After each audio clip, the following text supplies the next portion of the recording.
เอากำลังชนแยงหากุ้งเด้อมื้อนี้ก้อยกุ้งเอากุ้งมาก้อยนี่กำลังเบิ่งเด้อมันบ่อนมันเลิกเด้อรีบหัว รีบหัวเต็มที่ฮะ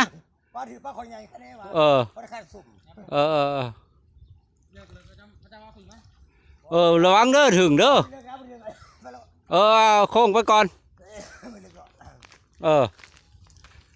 กำลังสอนแยงนี่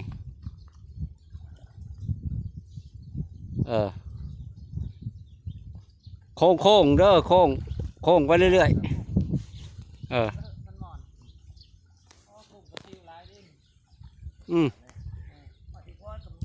กุ้งมีอยู่แล้วกุ้ง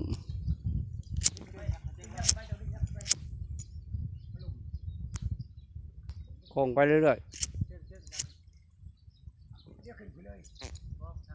โค้งไปหอบน้องเลยยับขึ้นอีกยับไปริมหนอง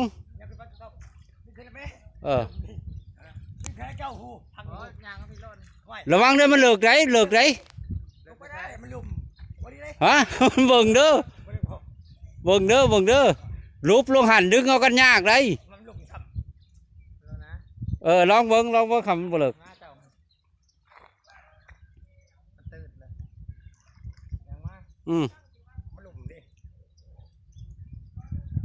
อย่างมา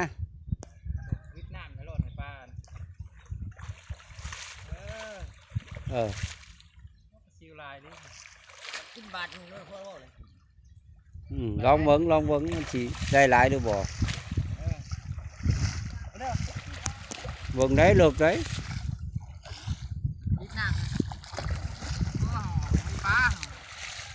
ลองเบิ่ง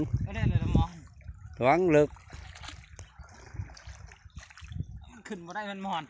ยับเข้ามาอีกยับเข้ามาอีกยับเข้ามาจ้อนเขาถึงจะบ่ลองมึง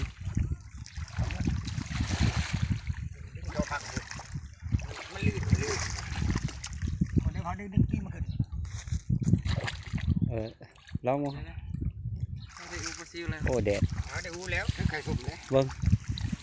ยังขึ้นมาเบิ้งโอ้ได้สายมีอยู่ต้มไหลเอาไปต้มมาก่อนขึ้นมาเลยเจ้าฮะยังงูบอกยังบ่มีงูดอกยางยางเบิ่งดู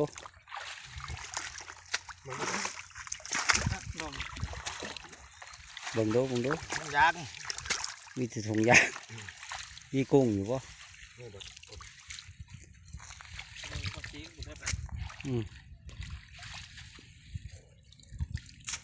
ก็ได้ก้อยอยู่ปะเบิ่งก่อนมีอยู่ปะขึ้นมาดู